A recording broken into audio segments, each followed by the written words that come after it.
안녕하세요, 버튼티입니다. 세계 최초의 주성 복합이자 브루탈리즘의 시작을 알린 유니테 다비타시옹에 방문을 했습니다. 이번 영상은 70년 전에 지어진 르꼬르부지의 역사적인 건축물이며 사회학적으로도 큰 의미가 있는 유니테 다비타시옹에서 보낸 여정과 또 그 구석구석을 보여드리겠습니다. 제2차 세계대전이 끝나고 프랑스는 재건에 큰 힘을 썼습니다. 마르세유 지방단체는 르꼬르부지에게 주택 문제를 의뢰했고 그는 평생의 아이디어를 실현하는 기회를 얻었습니다. 기존의 수평의 마을 구조를 벗어나 수직의 공동체를 고안했어요. 수직 정원 도시에서 쇼핑하고 놀고 생활하고 함께 모일 수 있는 공동생활에 초점을 맞춘 거죠. 그게 지금 우리가 살고 있는 아파트의 시초가 된 유니테 다비타시옹입니다. 다른 이름으로는 시테 라디유주라고도 부르는데 빛나는 도시란 뜻입니다. 이곳이 1947년에 시작해서 1952년에 완공되었거든요. 지어진 지가 70년이 지났죠. 그런데 현재도 이곳은 거주민이 생활하고 있고 상가들도 운영을 하고 있다는 것이에요. 주기적으로 전시도 하는데 2024년에는 이곳에서 샤넬 패션쇼까지 열렸더라고요. 위에 제가 링크를 걸어 놓을 테니까 궁금하신 분들은 클릭하시기를 바랍니다. 저는 처음에 마르세유 관광청 홈페이지에서 가이드 프로그램을 발견을 했고요. 이걸 신청하려고 좀 검색을 해봤어요.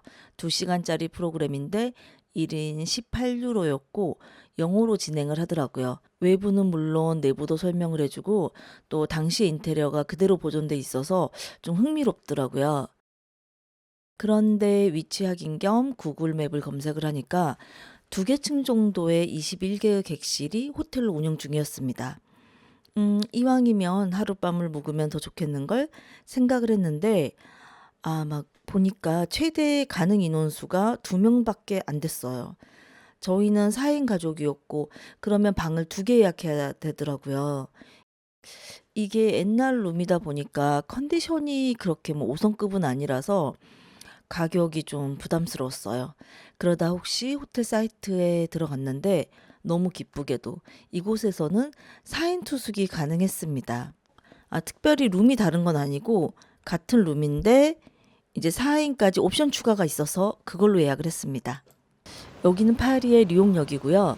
저희는 파리에서 기차로 마르세유까지 이동한 다음에 차를 렌트해서 다닐 예정입니다. 그런데 열차 출발 후 허허벌판에서 2시간 넘게 딜레이가 돼서 도착해서 마르세유 시내 관광을 패스하고 바로 유니테 다비타시옹으로 출발했습니다. 또 저희가 여기서 살짝 헤맸는데요. 내비가 해저 고속도로로 안내를 하는 바람에 또 나가는 길을 자꾸 놓쳐가지고 이게 너무 헷갈려요. 같은 구간을 막 2-3번 반복하는 저지의 유턴을 했어요. 나중에는 내비를 무시하고 그냥 시내길로 직진을 했는데 그게 훨씬 쉽고 간단했어요. 시내에서 그리 멀지 않더라고요. 그렇게 해서 예정 시간보다 훨씬 늦게 도착을 한 유니테 다비타시옹. 해질녘에 도착하는 바람에 사진 찍을 경황이 없어서 이제 전면은 구글맵으로 대체를 할게요. 이건 다음날 찍은 건데 필로티 기둥이 생각보다 아주 크고 웅장했어요. 1층은 12개의 필로티 기둥이 있고요. 그 사이에 자전거와 자동차를 주차할 수 있다고 하는데 이제 봤을 때는 자동차는 그냥 앞면에 주차가 돼 있고 자전거는 안쪽에 많이 주차가 돼 있더라고요. 노비를 지나 엘리베이터를 타고 4층에 내리면 레스토랑이 있고 레스토랑 안에 있는 입구에 작은 공간이 바로 호텔 리셉션 공간입니다. 일단 가장 먼저 눈에 들어오는 거는 LC4 체어였고요. LC2 체어인가? 저희는 체크인하느라 사진을 많이 못 찍었는데 이제 저희 다른 가족들은 노을빛이 너무 좋아서 창사진만 엄청 찍고 있더라고요. 참 여기 룸 키링이 르꼬르부지의 모듈러인데요. 좀 특이하고 너무 예뻐요. 키링 및 몇 가지 기념품들은 이 안에서 구입도 가능합니다. 저도 키링을 하나 구입했답니다. 직원은 굉장히 친절했고 여기 룸까지 와서 하나 둘 설명을 해주었습니다. 짠, 드디어 룸에 입성을 했습니다. 저희가 2명 더 옵션해서 추가를 했는데 엑스트라 베드가 따로 들어온 건 아니었어요. 그냥 소파를 베드로 이렇게 설치를 해두었더라고요. 도착 전에 제가 애들에게 여기가 굉장히 유명한 곳이긴 하지만 오래된 건물이라서 낡았으니 너무 기대는 하지 말라고 미리 귀뜸을 해뒀어요. 아이들은 기대치가 없어서인지 생각보다 훨씬 괜찮다면서 오히려 만족했습니다. 다행이죠. 전 특히나 이 나무로 마감된 벽면이 좋았고요. 또 이 벽장 보이시죠? 이건 제자인 샤를레 페리앙이 일본 여행에서 영감을 받아 제작했다고 해요. 정말 일본식 오시레와 너무 비슷한 것 같아요. 이게 안이 넓어서 굉장히 실용적이에요. 또 룸의 포인트가 되는 AC 라운지 체어. 앉아봤는데 너무 편안해서 정말 아침까지 잠들 수도 있겠더라고요. 이 조명 역시 정말 실용적이면서도 디자인이 예뻤어요. 위아래 동시에 켤 수도 있고 또 따로 켤 수도 있고 집에 하나 놓고 싶은 그런 아이템입니다.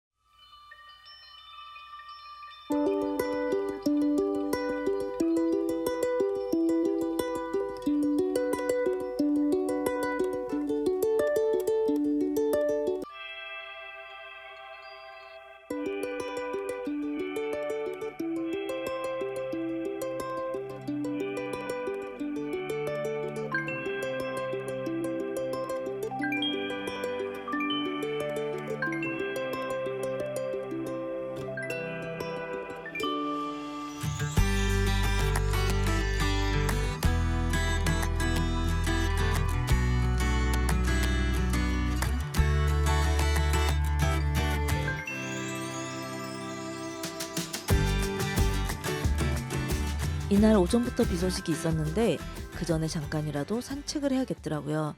그래서 조식 전에 잠깐 나왔습니다.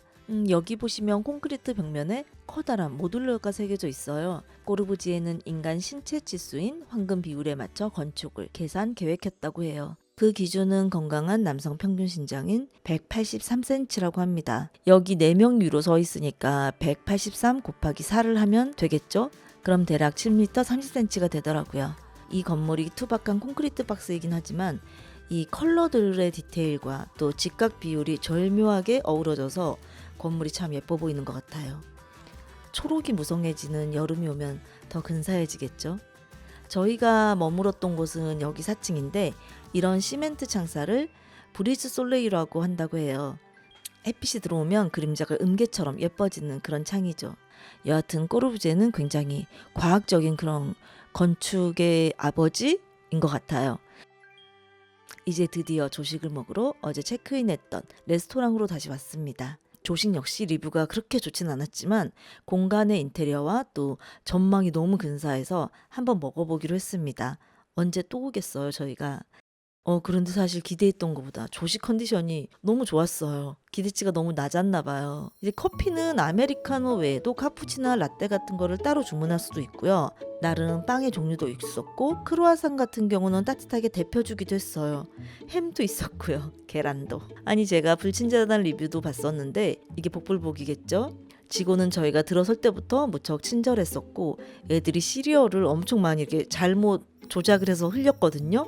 근데 얼른 달려오더니 걱정하지 말라면서 전혀 걱정하지 말라면서 웃으며 치워주셨어요. 여기 컬러감이 너무 좋았는데 특히나 이 가에 아울렌티의 조명이 가장 먼저 눈에 띄더라고요. 내부는 모두 꼬르부지에와 샤르페리앙 가에 아울렌티의 디자인으로 꾸며져 있습니다. 정말 구석구석 어느 것 하나 예쁘지 않은 것이 없었어요. 특히 이 유닛 선반이 예쁘기도 한데 실용적이기까지도 해서 작업실이라든지 사무공간이라든지 카페에 있으면 너무 좋을 것 같아요. 날씨가 좋다면 야외 테이블에 앉았을 텐데 그건 좀 아쉬웠습니다. 저녁에는 셰프가 요리하는 근사한 레스토랑으로 탈바꿈한다고 해요. 조식을 먹으면서 보니까 저희 뒷테이블은 식사하지 않고 그냥 커피 마시는 그런 부부도 있더라고요. 그래서 꼭 식사를 하지 않더라도 이 공간과 전망을 즐기면서 커피나 맥주 한잔 하시기를 바랍니다. 저희는 식사를 마치고 상가를 구경하러 나섰습니다. 이 건물 자체가 복도가 굉장히 어둡죠. 어제부터. 여기에도 이유가 있는데 그것은 조금 이따가 설명해 드리겠습니다. 꼬르부지에는 공동체 마을을 구성했기에 이 안에 서점, 우체국, 도서관, 진료소, 그리고 유치원, 수영장까지 건물 안에 모두 포함시키고자 했습니다. 또한 이곳을 설계할 때 중요하게 여기는 몇 가지 것들이 있었는데요. 바로 빛, 자연, 거주자, 재료, 색채에 대한 고찰이었다고 해요. 그래서 개방적이고 테라스가 있는 공간을 최대한 살리기 위해서 한 가구, 즉 집의 높이를 한 층이 아닌 1.5층으로 계산을 했습니다. 기역 니은자 형태, 이렇게 맞물리는 형태로 복층으로 교차를 해요. 그렇게 배치를 해서 모든 세대에 햇빛이 짱짱이 들어오고 또 통풍도 잘 되게끔 설계를 했죠. 호텔에는 큰 룸이 없었지만 실거주 아파트는 1인용부터 8인 대가족용까지 무려 23개의 타입이 있다고 해요. 이걸 보면 가이드 투어를 하는 것도 뭐 나름 의미가 있을 것 같아요. 그래서 양쪽에 있는 집들은 굉장히 밝은 대신에 중앙에 있는 복도는 어두운 편입니다. 이렇게 보니까 꼬르부지에 아저씨가 무척이나 과학적이면서 창의적이고 또 실험적인 건축가이구나. 이래서 유명하구나. 절로 고개가 끄덕여지더라고요. I know your pain that's deep inside. Don't run away, don't try to hide. I know you're feeling so confused, wondering how you'll make it through. But when you're there and darkness closes in, I will be the light that guides you time and time again. Child, be strong and carry on. My love will be your anthem song. 이제 옥상으로 올라왔습니다. 옥상 테라스에는 300m 길이의 달리기 트랙, 수영장, 체육관 및 학교와 같은 공공시설이 있습니다. 짠! 옥상 문을 열면 작은 타일이 알알이 박힌 아주 멋스러운 콘크리트 벽면과 함께 압도적인 크기의 조각품 같은 기둥에 놀라게 됩니다.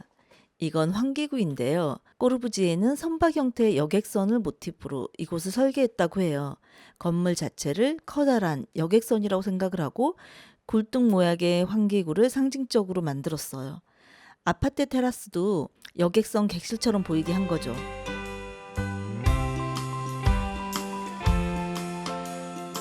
여름에는 수영장도 개방을 한다는데 저희가 갔을 때는 아쉽게도 출입을 통제하고 있었습니다.